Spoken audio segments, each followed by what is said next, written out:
ಆತ್ಮೀಯ ಸ್ನೇಹಿತರೆ, ತಮ್ಮದೇ ಆದ ಯೂಟ್ಯೂಬ್ ಚಾನೆಲ್ KSB ಸ್ಟಡಿ ಸರ್ಕಲ್ಗೆ ಸ್ವಾಗತ.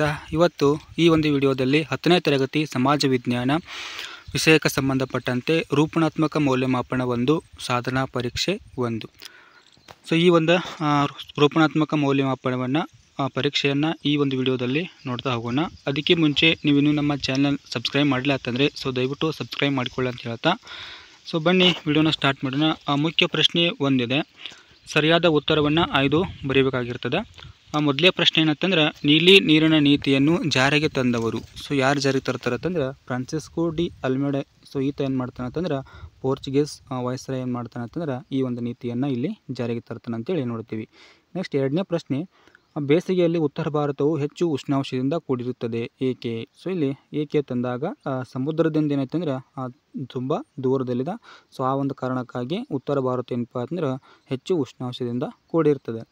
ನೆಕ್ಸ್ಟು ಮುಖ್ಯ ಪ್ರಶ್ನೆ 2 ಕೆಳಗಿನ ಪ್ರಶ್ನೆಗಳಿಗೆ ಒಂದೊಂದು ವಾಕ್ಯದಲ್ಲಿ ಉತ್ತರ ಬರೀಬೇಕು. ಮೂರನೇ ಪ್ರಶ್ನೆ ಇರ್ತಕ್ಕಂಥದ್ದು, ಭಾರತವು ಯಾವ ಬಗೆಯ ವಾಯುಗುಣವನ್ನು ಹೊಂದಿದೆ? ಯಾವ ಬಗೆಯ ಅಂತಂದ್ರೆ ಉಷ್ಣವಲಯದ ಮಾನ್ಸೂನ್ ಮಾದರಿಯ ಒಂದು ವಾಯುಗುಣವನ್ನು ಏನಪ್ಪ ಅಂತಂದ್ರೆ ಭಾರತ ಇಲ್ಲಿ ಹೊಂದಿರತಕ್ಕಂಥದ್ದು. 4ನೇ ಪ್ರಶ್ನೆ, ಭಾರತದ ಹಸಿರು ಕ್ರಾಂತಿಯ ಪಿತಾಮಹ ಎಂದು ಯಾರನ್ನು ಕರೆಯುತ್ತಾರೆ?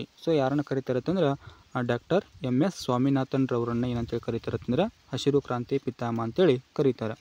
ನೆಕ್ಸ್ಟ್ ಮುಖ್ಯ ಪ್ರಶ್ನೆ 3, ಕೆಳಗಿನ ಪ್ರಶ್ನೆಗಳಿಗೆ 2 ರಿಂದ 4 ವಾಕ್ಯಗಳಲ್ಲಿ ಉತ್ತರಿಸಿ ಅಂತಕ್ಕಂಥದ್ದಿದೆ.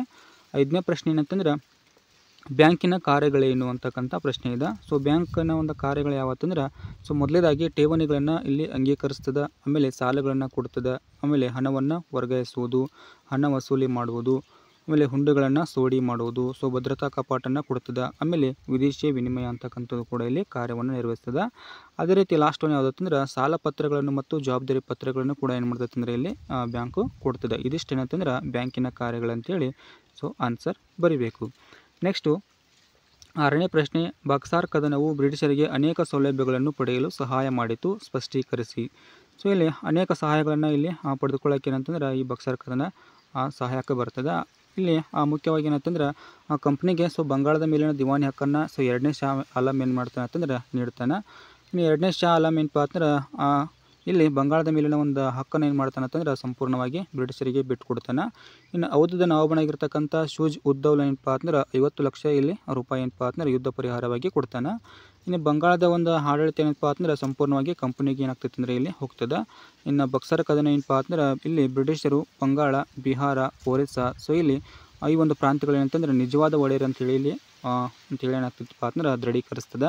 ಇನ್ನು ಬಂಗಾಳದಲ್ಲಿ ಏನಪ್ಪ ಅಂದ್ರೆ ರಾಬರ್ಟ್ ಕ್ಲೈವ್ ಇದ್ದ ಏನು ಮಾಡ್ತಾನೆ ಅಂತಂದರೆ ಇಲ್ಲಿ ದ್ವಿಸರ್ಕಾರ ಪದ್ಧತಿಯನ್ನು ಜಾರಿಗೆ ತರ್ತಾನೆ. ಅಷ್ಟೇ ಅಲ್ಲದೆ ಮೀರ್ ಜಾಫರ್ಗೆ ಏನಪ್ಪ ಅಂದ್ರೆ ಇಲ್ಲಿ ನಿವೃತ್ತಿ ವೇತನವನ್ನು ಕೂಡ ಕೊಡ್ತಾರೆ. ಇದಿಷ್ಟು ಏನಂತಂದರೆ ಇಲ್ಲಿ ಬಕ್ಸಾರ್ ಕದನ ಏನಪ್ಪ ಅಂದರೆ ಬ್ರಿಟಿಷರಿಗೆ ಅನೇಕ ಸೌಲಭ್ಯಗಳನ್ನು ಪಡೆಯಲು ಸಹಾಯವನ್ನು ಮಾಡ್ತದೆ. ನೆಕ್ಸ್ಟು ಅಥವಾ ಪ್ರಶ್ನೆ ಇದೆ, ಸಹಾಯಕ ಸೈನ್ಯ ಪದ್ಧತಿಯ ಪರಿಣಾಮಗಳು ಯಾವುವು ಅಂತಕ್ಕಂಥದ್ದು. ಪ್ರಮುಖವಾಗಿರ್ತಕ್ಕಂಥ ಪರಿಣಾಮಗಳು ಯಾವತ್ತಂದ್ರೆ ಇಲ್ಲಿ ಬ್ರಿಟಿಷರ ಒಂದು ಸೈನಿಕ ನಿರ್ವಹಣೆ ಅಂತಕ್ಕಂಥದ್ದು ಏನಪ್ಪ ಅಂದರೆ ಇಲ್ಲಿ ಭಾಳ ಸುಲಭವಾಯಿತು. ಇನ್ನು ಭಾರತೀಯ ರಾಜ್ಯಗಳೇನಂತಂದರೆ ಇಲ್ಲಿ ಸಂಪೂರ್ಣವಾಗಿ ಏನಾದರೂ ಅಂದ್ರೆ ನಿಯಂತ್ರಣಕ್ಕೆ ತೆಗೆದುಕೊಂಡ್ರು. ಇನ್ನು ಭಾರತೀಯ ರಾಜ್ಯಗಳೇನಪ್ಪ ಅಂದ್ರೆ ಆರ್ಥಿಕವಾಗಿ ತೀವ್ರವಾಗಿರ್ತಕ್ಕಂಥ ಶೋಷಣೆಗೆ ಇಲ್ಲಿ ಒಳಗಾದವು ಅಂತೇಳಿ ನಾವು ನೋಡ್ತೀವಿ.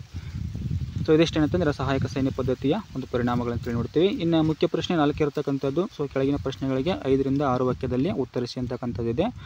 7ನೇ ಪ್ರಶ್ನೆ ಏನಂತಂದ್ರೆ ಭಾರತಕ್ಕೆ ಹೊಸ ಜಲಮಾರ್ಗ ಕಂಡುಹಿಡಿಯಲು ಕಾರಣವಾದ ಅಂಶಗಳನ್ನು ಚರ್ಚಿಸಿರಿ ಅಂತಕ್ಕಂಥದ್ದಿದೆ. ಇಲ್ಲಿ ಅಂಶಗಳು ಯಾವತ್ತಂದ್ರೆ ವ್ಯಾಪಾರ ಅಂತಕ್ಕಂಥದ್ದು ಕಾನ್ಸ್ಟಾಂಟಿನೋಪಲ್ ನಗರದ ಮೂಲಕ ಏನಾಗ್ತಿತ್ತಪ್ಪ ಅಂದ್ರೆ ನಡೀತಾ ಇತ್ತು. ಇನ್ನು 1453ರಲ್ಲಿ ಏನು ಮಾಡ್ತಾರೆ ಅಂತಂದ್ರೆ ಈ ಆಟೋಮನ್ ಟರ್ಕರು ಈ ಕಾನ್ಸ್ಟಾಂಟಿನೋಪಲ್ ನಗರವನ್ನು ಏನು ಮಾಡ್ತಾರೆ ಅಂತಂದ್ರೆ ವಶಪಡಿಸಿಕೊಳ್ತಾರೆ. ಇನ್ನು ವ್ಯಾಪಾರದ ಮಾರ್ಗಗಳು ಏನಾದವು ಅಂತಂದ್ರೆ ಎಲ್ಲ ಮುಚ್ಚೋದು. ಟರ್ಕರ ನಿಯಂತ್ರಣಕ್ಕೆ ಏನಂತಂದರೆ ಇಲ್ಲಿ ಕಾನ್ಸ್ಟಾಂಟಿನೋಪಲ್ ನಗರ ಹೋಯಿತು. ಇನ್ನು ಅವ್ರು ಏನು ಮಾಡ್ತಾರೆ ಅಂತಂದ್ರೆ ತೀವ್ರತರವಾಗಿರ್ತಕ್ಕಂಥ ತೆರಿಗೆಗಳನ್ನ ವಿಧಿಸ್ತಾರೆ. ವ್ಯಾಪಾರ ಅಂತಕ್ಕಂಥದ್ದು ಏನಪ್ಪ ಅಂತಂದರೆ ಇಲ್ಲಿ ಲಾಭದಾಯಕವಾಗಲಿಲ್ಲ. ಇನ್ನು ಅಷ್ಟೇ ಅಲ್ಲದೆ ಆಧುನಿಕ ಒಂದು ವೈಜ್ಞಾನಿಕವಾಗಿರ್ತಕ್ಕಂಥ ಉಪಕರಣಗಳಾಗಿರ್ತಕ್ಕಂಥ ಯಾಕಂದ್ರೆ ಇಲ್ಲಿ ದಿಕ್ಸೂಚಿ ಆಗಿರ್ಬೋದು, ಅಸ್ಟ್ರೋಲೋಬ್, ಸಿಡಿಮದ್ದು ಎಲ್ಲವೂ ಕೂಡ ಏನಂತಂದ್ರೆ ಭಾರತಕ್ಕೆ ಇಲ್ಲಿ ಹೊಸ ಜಲಮಾರ್ಗವನ್ನು ಕಂಡುಹಿಡಿಯಲು ಪ್ರಮುಖವಾಗಿರ್ತಕ್ಕಂಥ ಕಾರಣಗಳಂತೇಳಿ ನೋಡ್ತೀವಿ. ಇನ್ನು ಈ ಪ್ರಶ್ನೆಗೆ ಅಥವಾ ಪ್ರಶ್ನೆ ಇದೆ ಏನಂತಂದ್ರೆ ಸಹಾಯಕ ಸೈನ್ಯ ಪದ್ಧತಿಯು ಭಾರತೀಯ ಒಂದು ಸಂಸ್ಥಾನಗಳನ್ನು ಹೇಗೆ ನಿಯಂತ್ರಿಸಿತು ಅಂತಕ್ಕಂಥ ಇದೆ. ಇಲ್ಲಿ ಏನು ಬರೀಬೇಕಂತಂದ್ರೆ ಸಹಾಯಕ ಸೈನ್ಯ ಪದ್ಧತಿಯ ಒಂದು ನಿಬಂಧನೆಗಳನ್ನು ಬರೀಬೇಕು. ಇಲ್ಲಿ ಮುಖ್ಯವಾಗಿರ್ತಕ್ಕಂಥ ನಿಬಂಧನೆಗಳಲ್ಲಿ ಏನಂತಂದ್ರೆ ಭಾರತೀಯ ರಾಜನು ಬ್ರಿಟಿಷ್ ಸೈನಿಕ ತುಕಡಿಯನ್ನು ಇರಿಸಿಕೊಳ್ಳಬೇಕು. ಸೊ ಇದೊಂದು ಏನಂತಂದ್ರೆ ಮೊದಲೇ ಒಂದು ನಿಬಂಧನೆ. ನೆಕ್ಸ್ಟು ಭಾರತೀಯ ರಾಜರು ಬ್ರಿಟಿಷ್ ಸೈನಿಕರ ತುಕಡಿಯನ್ನು ತನ್ನ ರಾಜ್ಯದಲ್ಲಿ ಇರಿಸಿಕೊಳ್ಳಬೇಕು.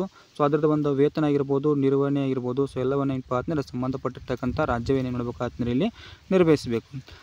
ಸೊ ಇರದೇ ಇದ್ರಂದ್ರೆ ಒಂದು ನಿರ್ದಿಷ್ಟ ಒಂದು ಕಂದಾಯ ಬರ್ತಕ್ಕಂಥ ಪ್ರದೇಶಗಳಲ್ಲಿ ಬಿಟ್ಟುಕೊಡ್ಬೇಕಾಗಿರ್ತದೆ. ಸೊ ಅದನ್ನು ಕೂಡ ಏನಂತಂದ್ರೆ ನಿಬಂಧನೆ ಅಂತೇಳಿ ನೋಡ್ತೀವಿ. ನೆಕ್ಸ್ಟು ರಾಜನೇನಪ್ಪ ಅಂತಂದ್ರೆ ಆಸ್ಥಾನದಲ್ಲಿ ಬ್ರಿಟಿಷ್ ರೆಸಿಡೆಂಟನ್ನು ಇಲ್ಲಿ ನೇಮಕ ಮಾಡಿಕೊಳ್ಬೇಕು. ಆಮೇಲೆ ಬ್ರಿಟಿಷರ ಅನುಮತಿ ಇಲ್ಲದೆ ಏನಪ್ಪ ಅಂತಂದ್ರೆ ಆಸ್ಥಾನದಲ್ಲಿ ಯಾವುದೇ ಒಬ್ಬ ಯುರೋಪಿಯನ್ ಏನಪ್ಪ ಅಂತಂದ್ರೆ ಇಲ್ಲಿ ನೇಮಕ ಮಾಡಿಕೊಳ್ಳುವಂತಿಲ್ಲ ಅಂತೇಳಿ ಕೂಡ ನಿಬಂಧನೆ ಇದೆ. ಇನ್ನು ಭಾರತದ ಯಾವುದೇ ರಾಜ್ಯಗಳೊಂದಿಗೆ ಏನಪ್ಪ ಅಂತಂದ್ರೆ ಯುದ್ಧ ಅಥವಾ ಸಂಧಾನ ಮಾಡುವಲ್ಲಿ ಗವರ್ನರ್ ಜನರಲ್ನ ಒಂದು ಸಮ್ಮತಿಯನ್ನು ಇಲ್ಲಿ ಪಡೆದುಕೊಳ್ಳಬೇಕು ಅಂಥೇಳಿ ಸೊ ಇಲ್ಲಿ ಸಹಾಯಕ ಸೈನ್ಯ ಪದ್ಧತಿಯ ಒಂದು ನಿಬಂಧನೆ ಆಗಿತ್ತು. ನೆಕ್ಸ್ಟು ಇದಕ್ಕೆ ಪ್ರತಿಯಾಗಿ ಏನಪ್ಪ ಅಂತಂದ್ರೆ ಕಂಪ್ನಿ ಏನು ಮಾಡ್ತೈತೆ ಅಂದ್ರೆ ಆ ಒಂದು ರಾಜ್ಯಕ್ಕೆ ಆಂತರಿಕ ಮತ್ತು ಬಾಹ್ಯವಾಗಿರ್ತಕ್ಕಂಥ ರಕ್ಷಣೆಯನ್ನು ಇಲ್ಲಿ ಕೊಡ್ತಾ ಇತ್ತು. ಇದಿಷ್ಟೇನಂತಂದ್ರೆ ಸಹಾಯಕ ಸೈನ್ಯ ಪದ್ಧತಿಯಲ್ಲಿರ್ತಕ್ಕಂಥ ನಿಬಂಧನೆಗಳು ಅಂತೇಳಿ ನಾವು ನೋಡ್ತೀವಿ. ಈ ನೆಕ್ಸ್ಟ್ 8ನೇ ಪ್ರಶ್ನೆ ಏನಂತಂದ್ರೆ ಭಾರತದ ವ್ಯವಸಾಯವು ಮಾನ್ಸೂನ್ ಮಳೆಯೊಡನೆ ಆಡುವ ಜೂಜಾಟವಾಗಿದೆ ಹೇಗೆ ಅಂತಕ್ಕಂಥ ಪ್ರಶ್ನೆ ಇದೆ. ಸೊ ಹೇಗೆ ಅಂತಂದಾಗ ಪ್ರಧಾನವಾಗಿರ್ತಕ್ಕಂಥ ಉದ್ಯೋಗ ಯಾವುದಂದ್ರೆ ವ್ಯವಸಾಯ ಭಾರತದಾಗಿರ್ತದೆ. ಇನ್ನು ನೈಋತ್ಯ ಮಾನ್ಸೂನ್ ಮಾರುತಗಳು ಏನಪ್ಪ ಅಂತಂದ್ರೆ ಇಲ್ಲಿ ವ್ಯವಸಾಯವನ್ನು ಏನು ಮಾಡ್ತಾವೆ ಅಂತಂದ್ರೆ ನಿಯಂತ್ರಿಸ್ತವೆ. ಇನ್ನು ಹೆಚ್ಚು ಮಳೆ ಆದರೆ ಏನಪ್ಪ ಅಂತಂದ್ರೆ ಇಲ್ಲಿ ಪ್ರವಾಹ ಉಂಟಾಗ್ತದೆ. ಇನ್ನು ಮಳೆ ಬಾರದೇ ಇರತಕ್ಕಂಥ ಒಂದು ಸ್ಥಿತಿ ಇತ್ತಂದ್ರೆ ಬರಗಾಲ ಉಂಟಾಗ್ತದೆ. ಹಾಗಾಗಿ ಇಲ್ಲಿ ಪ್ರಾಣಹಾನಿ ಮತ್ತು ಆಸ್ತಿಗಳ ಹಾನಿ ಉಂಟಾಗ್ತದೆ. ಹಾಗಾಗಿ ಇಲ್ಲಿ ಭಾರತದ ವ್ಯವಸಾಯ ಏನಂತಂದ್ರೆ ಮಾನ್ಸೂನ್ ಮಳೆಯೊಡನೆ ಆಡ್ತಕ್ಕಂಥ ಒಂದು ಜೂಜಾಟ ಅಂತೇಳಿ ನಾವು ಕರಿಬಹುದು.